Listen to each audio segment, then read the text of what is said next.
तीन विशाल अंडे। सदियों पहले शेर एक जंगल का शासक था। उस शेर के शासन में सभी जीव जंतु खुशहाली से जी रहे थे, पर बढ़ती आयु के कारण अब शेर पहले की तरह फुर्ती से काम नहीं कर पा रहा था। अब उसकी आंखें भी कमजोर हो रही थी। इसीलिए अपने विश्वासु हाथी और भालू को उसने अपना सहायक की तरह रखना चाहा। शेर से खबर मिलते ही दोनों उसके गुफा के पास पहुंचे। महाराज नमस्कार, आपने बुलाया? इतने जल्दी में बुलाया, क्या बात है महाराज? ऐसे उन दोनों ने शेर से पूछा। हाथी भालू आ गए तुम? जब तक मुझ में हिम्मत थी तुम दोनों ही मेरे साथ खड़े थे। अब मेरी उम्र हो चली है, अब मैं खुद की रक्षा करने में ही असमर्थ हूँ। ऐसे में जंगल की रक्षा कैसे करूँगा? तो अब करना क्या चाहते हो? अब इस जंगल के लिए एक नए राजा को चुनना होगा। फिर तो महाराज आपके दो शावक हैं, आप उनमें से किसे पद के लिए नियुक्त करोगे? इसीलिए तो तुम्हें बुलाया है। उन दोनों में कौन समर्थ है ये पता लगाओ और राजा घोषित कर दो। शेर की आज्ञा हाथी और भालू ने स्वीकार कर ली। दोनों ने युवराज की परीक्षा लेने की शुरुआत की।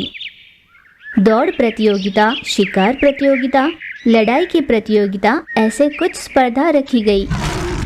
सभी कसौटियों पर दोनों शावक खरे उतरे, जिस कारण हाथी और भालू की समझ में नहीं आया कि क्या किया जाए।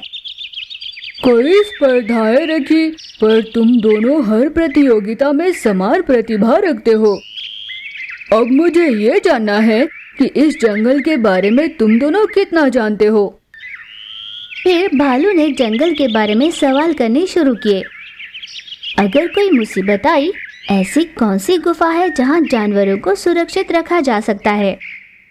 झील तक जल्दी पहुंचने का रास्ता कौन सा है? पड़ोसी जानवर चाहे तो वो किस रास्ते जंगल में प्रवेश कर सकते हैं? ऐसे कुछ सवाल उनसे किए, पर दोनों ने ही उसके सही जवाब दे दिए। चाहे कितनी भी स्पर्धाएं रख लो, दोनों उसमें एक समान जीत हासिल कर रहे हैं। आखिर राजा बनाए तो किसे बनाए, समझ नहीं आ रहा। मेरी भी समझ में कुछ नहीं आ रहा। महाराज से ही पूछेंगे, वही बता पाएंगे।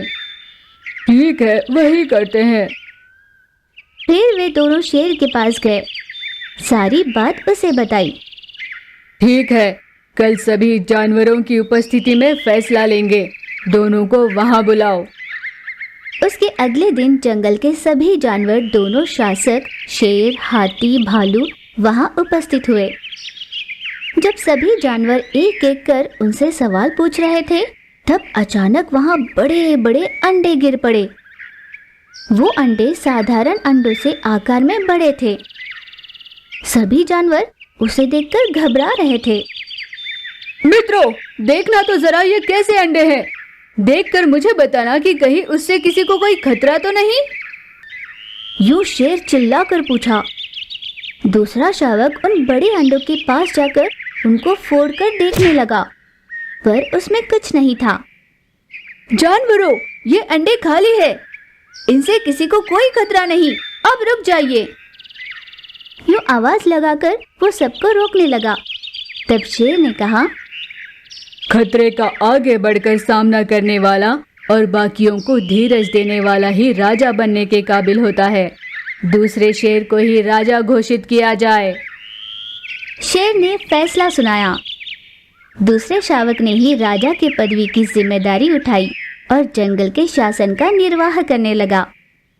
ये बात कोई नहीं जानता था कि उन अंडों को सबके बीच गिरवाने वाला और कोई नहीं बल्कि शेर खुद था।